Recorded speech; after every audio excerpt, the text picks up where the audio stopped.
Welcome back to another episode of Trained for Life Fitness Podcast. It's great to be back. You know, I was looking through our old shows before we started recording, and I noticed something. We talk a lot about the hardware. Hardware, yeah. We're always dissecting hypertrophy, arguing about push-pull legs versus, a full-body split, or looking at the latest pre-workout supplements. Which is all valid stuff. I mean, that's the mechanics of the machine. Exactly. The engine, the tires, the fuel. But today we're looking at this really fascinating material from Lët'z, and we're doing something different. We're not looking at the hardware at all. We're looking at the software. The operating system, right. We're doing a deep dive into the psychology of fitness. And honestly, I think for a lot of people listening, and, well, definitely for me, this is the frustrating part. It's the missing link. It's totally the missing link. Because you can have the perfect spreadsheet, the perfect meals stacked in the fridge, the best gym shoes, but if your head isn't right, the machine just doesn't run. The car doesn't leave the driveway. And that is the core argument of the source material we're looking at. Lët'z puts it pretty bluntly right at the start. They on you that the biggest obstacle between you and your potential isn't your genetics, it's not the fancy gym, it's not even your schedule, it's the voice. The voice. Yeah. It sounds a little ominous. It should. For a lot of people, it's a career ender. It's that internal narrator, the one that wakes up and immediately starts whispering, "You're too tired today." Oh, yeah. Or you look in the mirror and it says, "You'll never lose that fat, so why bother?" Yeah. Or you see a heavy weight on the bar and it just screams, "You are not built for this." I think everyone knows that voice. It's that 5 a.m. negotiation. The alarm goes off, it's cold, the bed is warm, and the voice just starts listing every single logical reason to sleep for another hour. Precisely. It's a negotiation that happens before you even brush your teeth. And this material, it's basically a manual on how to win that negotiation. The whole premise is that negative self-talk is the primary failure point.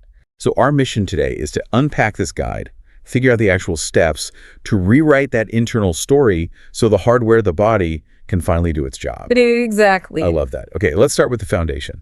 The text opens with this theory about the mind-body connection, and it uses a nutrition metaphor that it really clicked for me. It does, right. The mind functions almost exactly like our digestive system. It just responds to what you feed it. Which makes perfect sense physically. If I eat trash all day, processed junk, sugar, I perform like trash, I get brain fog, I feel sluggish, I crash. Right, garbage in, garbage out. The source argues the mind has the exact same feedback loop. If you're constantly feeding it doubt thoughts like, "I'll never succeed," or "this is too hard," your actions will physiologically follow. You're basically poisoning your own performance. So this isn't just like feel-good advice. They're saying this is actually mechanical. If I think I'm weak, my body gets a signal to actually be weak. Essentially, yes. I mean, think about your posture when you feel defeated. Your shoulders slump, your breathing gets shallow, cortisol spikes. That's a physical reaction to a mental diet of doubt. Okay. But the flip side is the hopeful part. If you feed your mind with belief and determination, you're setting the stage for physical success. The text uses a very stark visual for this. Yeah, I saw that. It's that image of a wooden signpost like you'd see on a hiking trail. One arrow points left, all jagged letters saying doubt. The other points right, bold, strong letters saying believe. It feels a little binary, doesn't it? I mean, life is usually more gray than that. That's what I thought at first. But when I really thought about it, in the gym, it is kind of binary. It is binary in the moment of decision. That's the whole argument. When that alarm goes off or you're halfway through a set of squats and your legs are burning, there is no gray option. Like you either quit or you keep going. You walk left or you walk right. The source argues you have to see the reaching in your own mind before you ever actually get there physically. Okay, but let's talk about that word belief. Because in fitness, that word gets thrown around so much it loses all meaning. Just believe in yourself. It sounds like a cat poster. It does. See it and you'll be it. Is the source actually saying that if I just think I'm Usain Bolt, I'll suddenly run a world record? No, and I'm glad you said that. It's not magic. It's about what comes before the effort. The source uses the analogy of, high-level athletes to explain it. Right. They say champions aren't born champions, which, come on, biology is real. Some people are just born with better leverage for listing. We have to admit that. Biology is the hardware, for sure, but the software is what uses it. The point the text makes is that champions didn't wait until they held the medal to believe they deserved it. They believed they could be champions first. Okay. That belief is what fueled the 4 a.m. practices in the rain. That belief is what kept them on their diet when everyone else is eating pizza. So the belief has to come before the result. It's the fuel for the behavior that actually creates the result. 100%. Think about it. If you truly, deep down, do not believe change is possible for you, if you think, I'm just built to be out of shape, why on earth would you stick to a diet on a Friday night? That's a good point. If I think failure is inevitable, then ordering the pizza is just logical. It's comforting. Exactly. The logic follows the premise. If the premise is I can't change, the logic is give up. So you have to change the premise to get the discipline. Okay, so we have to walk down the belief path. Yeah. But here's the problem, and I think this is where most of us get stuck. Negative thoughts are sticky. They're habitual. I can't just flip a switch and say, okay, I'm confident now. It feels fake. It does feel fake. So how do we actually fix this? Does the text give us a toolkit for when that doubt creeps in? It does. It acknowledges you can't just delete these thoughts. You have to retrain the mind like a muscle. It takes reps. And they offer three really practical strategies. Let's break them down. Strategy 1 is the language swap. This one is about pattern recognition. The instruction is to literally catch yourself saying, I can't, and immediately force a swap to, I will. Give me a real-world example. Okay, it's leg day. The program calls for walking lunges. Your immediate thought is, ugh, I can't do that. My knees will hurt. I'll look stupid. A very valid reaction to walking lunges, let's be honest. Valid, but unhelpful. The swap isn't to say, I love lunges. That's a lie, and your brain knows it. The swap is to say, I will get through this set, or I will get stronger by doing this. It seems so subtle, just one word. It is, but look at the shift. I can't is a stop sign. It gives you permission to quit. I will is a commitment to a process. It keeps you moving forward. You're shifting from a fixed mindset to a growth mindset. Okay, catch the language, edit the script in real time. What's strategy 2? This one stood out to me. It feels like a cheat code. Act as if. It sounds a bit like fake it till you make it. It's similar, but deeper. The source points out something fascinating. Winners don't wait to feel confident before they act. They act, and the confidence comes from the action. That is completely backwards to how most of us operate. I wait until I feel motivated or good to go to the gym. If I feel sluggish, that's my sign to stay home. And that's the trap. That's the cycle. The source says, act like the person you want to become. Even if you feel weak, you walk into the gym and you go through the motions as if you're a top-tier athlete. So you're saying the action actually generates the feeling? Yes. You're basically bullying your negative thoughts into submission with positive action. Your brain says you're too tired. You put your shoes on anyway. Now your brain has new data. It has to reconcile I'm tired with the reality I'm training, and the reality usually wins.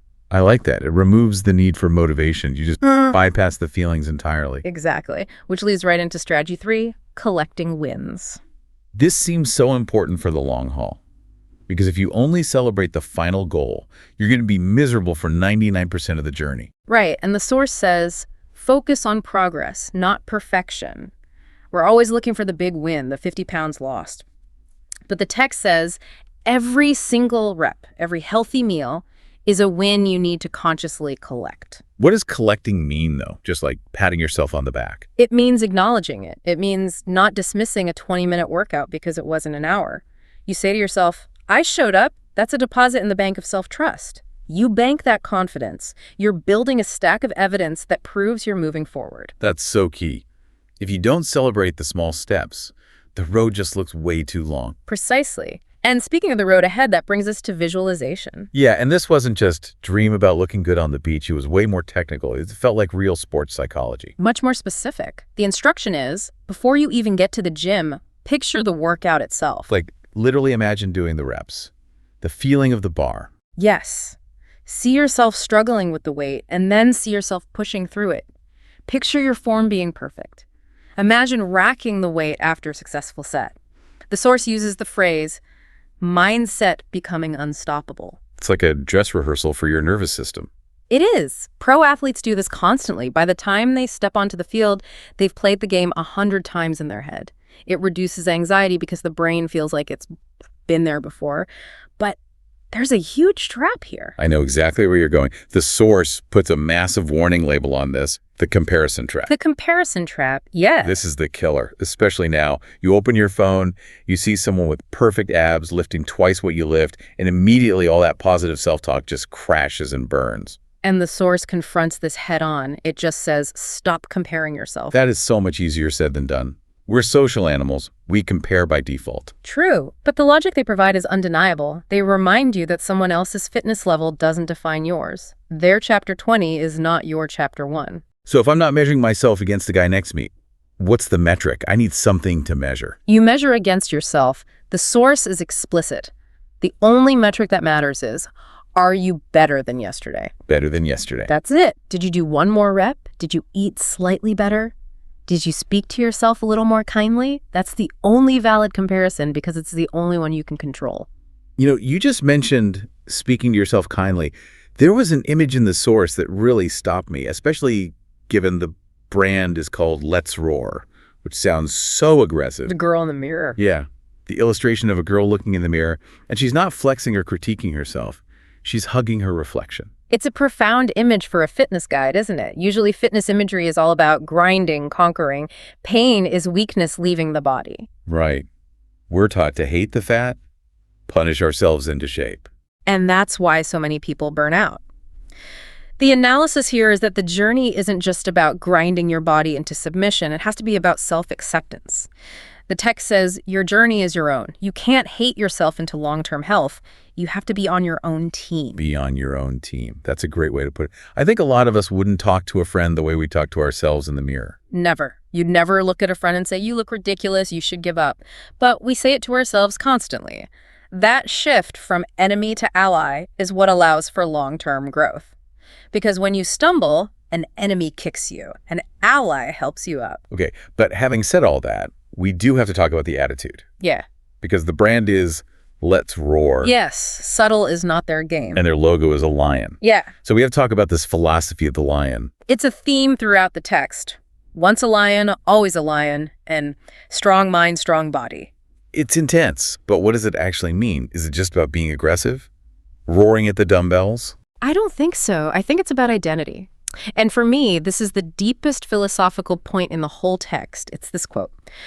What you get by reaching your destination is not nearly as important as what you will become by reaching your goals. That's the nugget. Let's unpack that. Well, think about it. The six-pack is a side effect. The weight on the bar is just a number. The real goal isn't those things. The goal is becoming the person who is disciplined enough to get the six-pack. The winner you were born to be. Exactly. That's a huge shift. Because the abs can go away, you get injured, you get old.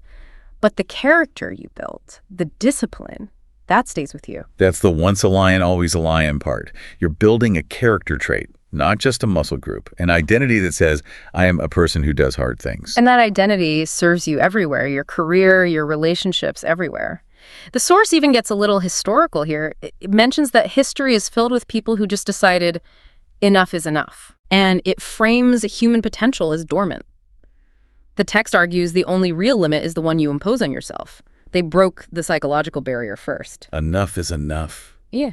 I feel that's the moment every real fitness journey actually begins. Not when you buy the membership, but when you mentally just snap. That is the turning point. When the pain of staying the same becomes greater than the pain of change, the source says, greatness doesn't come from waiting. It comes when you respond to the call to grow. Man, that is firing me up. It makes you realize the gym is really just a training ground for life. It's the proving ground. Okay, so let's bring this down to earth. We've covered a lot. Let's do a quick recap of the toolkit. If someone finishes this deep dive and wants to start today, what are the steps? Okay, 4 things you can change immediately. First, check your self-talk. Be vigilant. Catch the I can't and force the swap to I will. Check. Be conscious of the script. Second, visualize the win. See the workout before you do it. Create that neural pathway. Third, stop comparing. Your only competition is who you were yesterday. If you beat that person, even by 1%, you're winning. Love it. And fourth, act as if. Do the thing before you feel ready. Let the action drive the feeling. That's the golden rule right there. Yeah. Don't wait for motivation. Motivation is a flaky friend. And remember that visual anchor from the text. The one with the cloud with a red cross for doubt and the cloud with the green check mark for belief. Right versus wrong. It really is that simple. You're constantly choosing between the cross and the check mark. Every meal, every set, every morning alarm, you're casting a vote. Choose the check mark. It's amazing how much of this physical journey is just mental management. We think it's about lifting iron, but it's really about lifting your own expectations. It's almost entirely mental. As the source says, when you train your mind to believe in your strength, your body follows. That's the big takeaway. The body is just the trailing indicator of the mind. Perfectly said. So, to you listening right now, maybe you're in the car, maybe you're at the gym, maybe you're sitting on the couch dreading the gym. We hope this gave you some ammo to fight that little voice in your head. The tools are all there. You just have to pick them up and use them. Any final provocation for us? One last thought to leave everyone with. I'll just go back to the source one last time. It throws down a challenge. It says, you have what it takes. Now prove it to yourself. Prove it to yourself, not to Instagram, not to anyone else, to yourself. Exactly. That's the only validation that actually counts. I love that. All right, you heard it. You have what it takes. Now go do something about it. Absolutely. Thank you for listening. Don't forget to subscribe. And in the meantime, let's roar.